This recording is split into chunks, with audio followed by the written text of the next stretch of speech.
Bonjour à tous, j'espère que vous allez bien. Je vous souhaite la bienvenue pour cette nouvelle visite guidée. Nous nous retrouvons aujourd'hui en Italie et plus précisément en Sicile. Nous allons commencer notre visite par la capitale de l'île, Palerme. Ensuite, nous allons visiter d'autres endroits exceptionnels.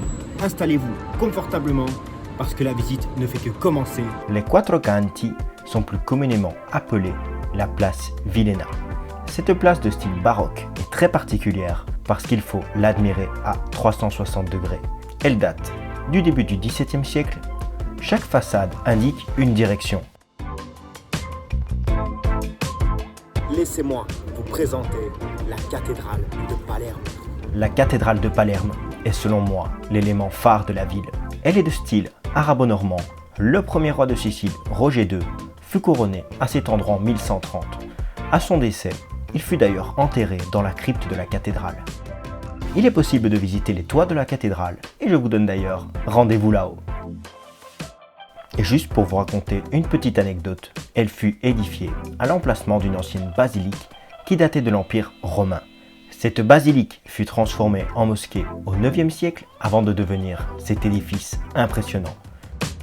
Cette fontaine située en plein cœur de Palerme est le monument le plus important de la place prétorienne.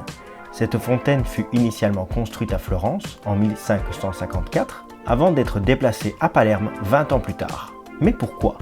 Tout simplement parce que son propriétaire était endetté et il l'a vendue à la ville de Palerme.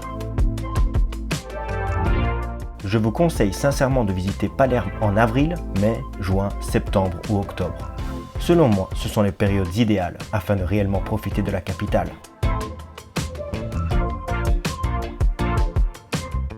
Nous voici à présent devant le théâtre Massimo. Je vais vous montrer l'ampleur de l'édifice. Ensuite, nous allons nous rendre à l'intérieur. J'espère en tout cas que vous appréciez la visite.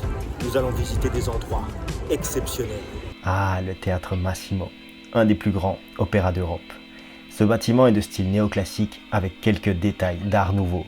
Ces représentations peuvent accueillir plus de 1600 spectateurs, même si initialement, sa salle pouvait en accueillir plus de 3000.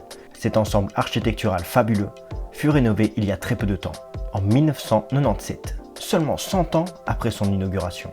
À présent, dirigeons-nous à l'intérieur du bâtiment et lors de la visite du théâtre, un orchestre est présent sur scène.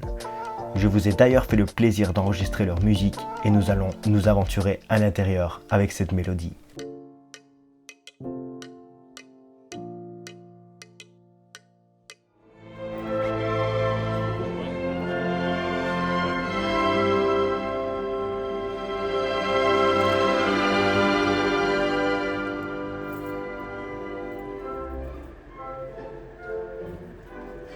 La Porte Neuve fut, durant de longues années, la principale entrée de la ville. Même si l'enceinte de la ville n'est plus d'actualité, cette porte est toujours la démarcation entre le centre historique et les quartiers modernes de la ville de Palerme. Après avoir visité l'exceptionnelle ville de Palerme, nous sommes maintenant en train d'attendre le car afin d'aller à Trapani. Le palais du sénateur est un bâtiment de style baroque qui date de la fin du XVIIe siècle. Il est situé en plein centre de la ville, était d'ailleurs le siège du Sénat et aujourd'hui est le siège de la municipalité de Trapani. La fontaine de Saturne résulte d'une légende. Saturne aurait tué son père Cronos avec une faucille. Ensuite, l'objet lui aurait échappé des mains. En tombant, elle aurait créé la baie de Trapani. La cathédrale du diocèse de Trapani est l'édifice religieux principal de la région. Ce bâtiment de style baroque date du début du XVe siècle.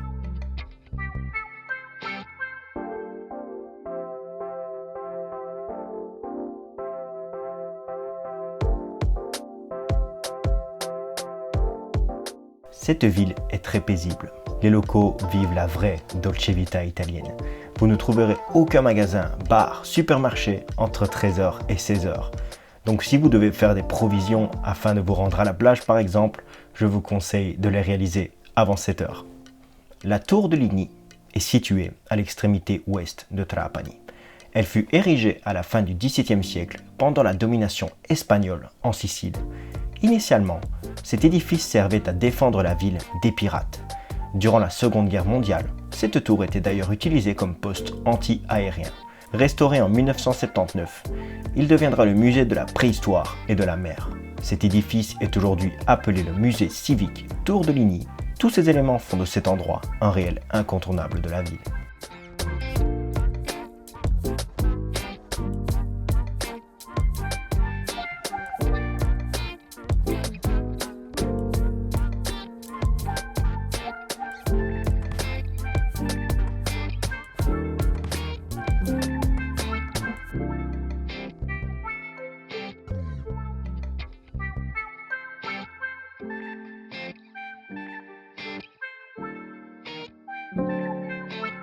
Aujourd'hui, je vais vous emmener à Favignana.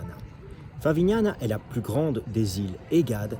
Il est d'ailleurs très facile d'y accéder en bateau depuis Trapani et j'espère que vous allez apprécier les merveilleux paysages que l'île a à offrir.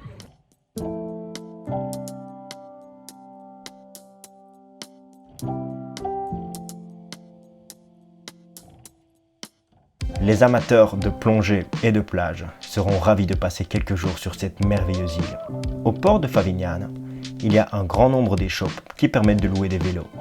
Je vous conseille de ne pas vous arrêter au premier en sortant du bateau.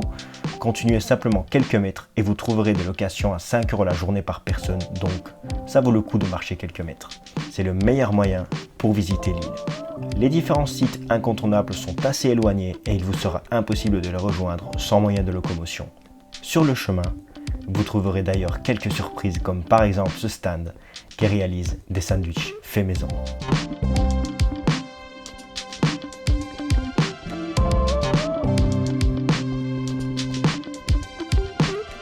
Cala Rossa, les îles Caraïbes sans sortir de l'Italie.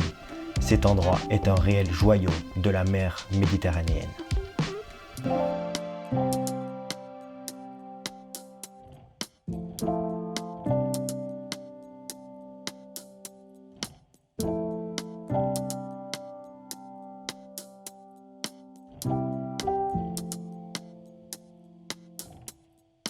Le parc archéologique de la Vallée des Temples, situé à Agrigente ou Agrigento, est une pure merveille. Le temple d'Héraclès est le plus proche de l'entrée principale du site. Vous rentrerez directement au cœur du sujet. Cet ensemble architectural fut construit au 6e siècle avant Jésus-Christ et est toujours en très bon état. Si vous voulez voir des temples grecs, il est possible de le faire en Italie. Et je vous conseille réellement de venir ici à cet endroit si vous vous rendez en Sicile, c'est exceptionnel. Le temple de la Concorde est un des temples les mieux conservés datant de l'Antiquité grecque. Il fut construit entre 440 et 430 avant Jésus-Christ. L'édification de cette merveille a seulement duré 10 ans. Les 10 temples qui sont présents encore aujourd'hui furent bâtis entre 520 et 430 avant Jésus-Christ.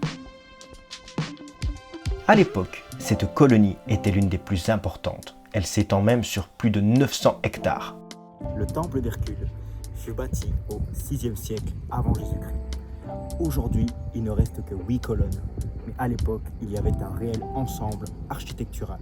J'ai réellement adoré la Sicile et j'espère vous avoir fait ressentir la même chose.